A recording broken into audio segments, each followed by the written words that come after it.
يا مساء الفل يا جدعان، ويلكم باك. اهلا بيك يا زعيم في الحلقه الجديده من برنامج الفنان. والله وبعودة يا شباب، بغيب غيبتي وبرجع بهبتي.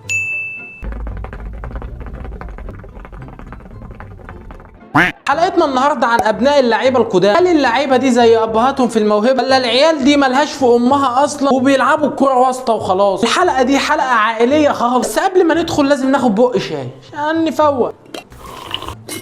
اول عائله معانا هي عائله شمايكل، مش بتاع المصارعه، لا التاني. اسطوره الحراسه الدنماركيه واسطوره نادي مانشستر يونايتد هو العملاق الدنماركي بيتر شمايكل. كان حارس مرمى نادي مانشستر يونايتد زي ما قلت لكم، الحارس التاريخي المنتخب الدنماركي، وكان اسطوره كبيره جدا في الحراسه. انجازاته بقى انه خد بطوله دوري ابطال اوروبا عام 1999 مع الشياطين الحمر، وخد 5 دوري انجليزي و3 مرات كاس انجلترا، وتم اختياره من قبل رويترز افضل حارس في القرن العشرين، متفوقا على ليف ياشي وجوردن بانكت. يعني الراجل اللي قدامك ده مش قليل ابدا. ابنه طبعا في المسيره اللي هو قدمها لحد دلوقتي مش افضل من ابوه اطلاقا، بس حارس كويس في الدوري الانجليزي. هو كاسبر شمايكل، لاعب نادي ليستر سيتي السابق ونادي نيس الفرنسي الحالي. كاسبر طبعا ما ينفعش يقارن بابوه، لان المقارنه هتكون غير عادله ابدا. بقول لك ابوه كان افضل حارس في القرن العشرين، صباح الفل يعني. لكن كاسبر حارس ناجح من الحراس الكويسه جدا زي ما قلت لكم. فاز مع ليستر سيتي بالدوري الانجليزي، الانجاز التاريخي واللي كان اشبه بالمعجزه. وبعديها حقق مع ليستر سيتي كاس انجلترا وكاس الدرع الخيريه عام 2021، وتم اختياره 4 مرات افضل لاعب في الدنمارك. دي انجازات الاثنين، الاب وابوه. الشغل عامل ايه؟ الحشيش تمام؟ وهنا الاب يكسب بتفوق كاسح في المقارنه دي.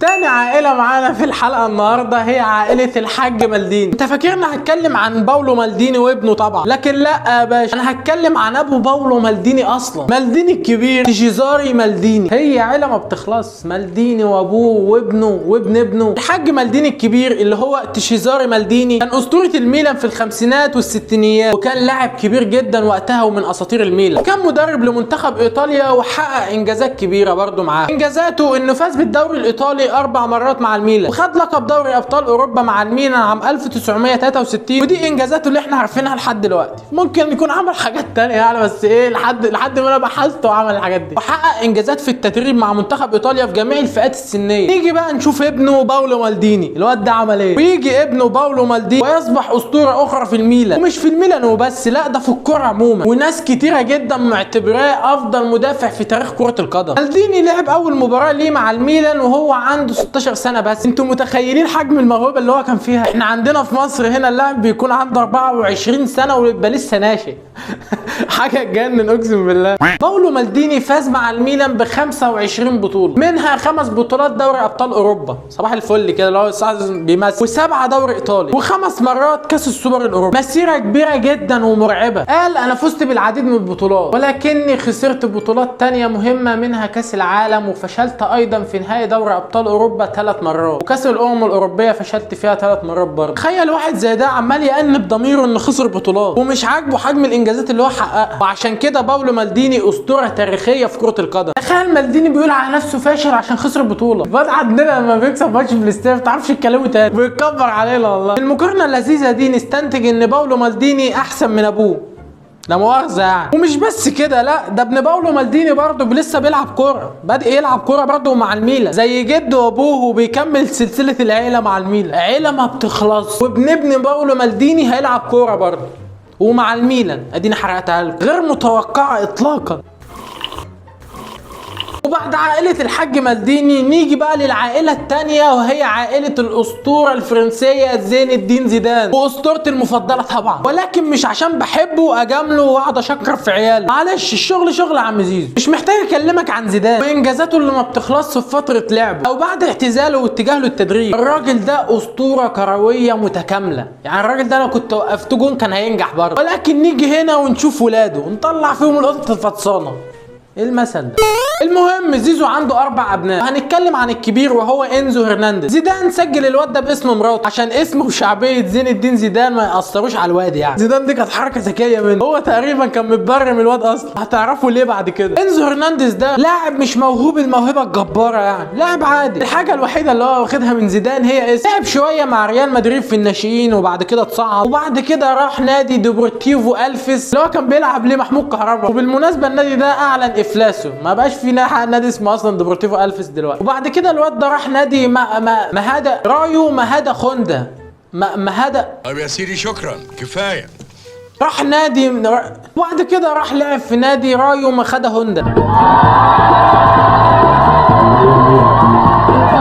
وبعد كده راح لعب في نادي رايو مخادا هوندا. النادي ده عندنا في مصر هنا في كفر الشيخ الاكاديميه. معرفش النادي ده فين بصراحه عشان ما اهبطش. وبعد كده انزو انتقل لنادي الميريا اللي هو النادي بتاع تركي الشيخ. قال يشوف رزقه هناك، لكن الميريا بعد موسم فسخ عقده معاه ومشاه. اول ما جابوه فكانوا فاكرين ان الواد عنده لمحه من زيدان، لكن الواد ولا طلع عنده لمحه ولا اي نيله. وبعد كده راح نادي رودس.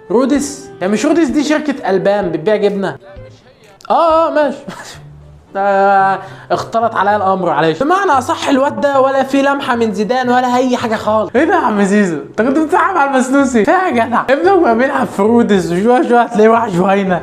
لا يا جدع خليه يعتزل، اقسم بالله الواد ده هيجيب لك العار. معلش يا عم زيدان ابنك خايب يا اسطى، انا مش هجاملك. شايف كل الولاد في الحلقه كده ولادهم حلوين ازاي؟ ما عدا ابنك. الواد ممكن يكون كويس لكن هو موهبه مش حلوه. الواد مسيرته ما فيهاش حاجه خالص. انا قاعد بدور له، ما فيش مسيره ما يدخلش بيها معهد التعاون.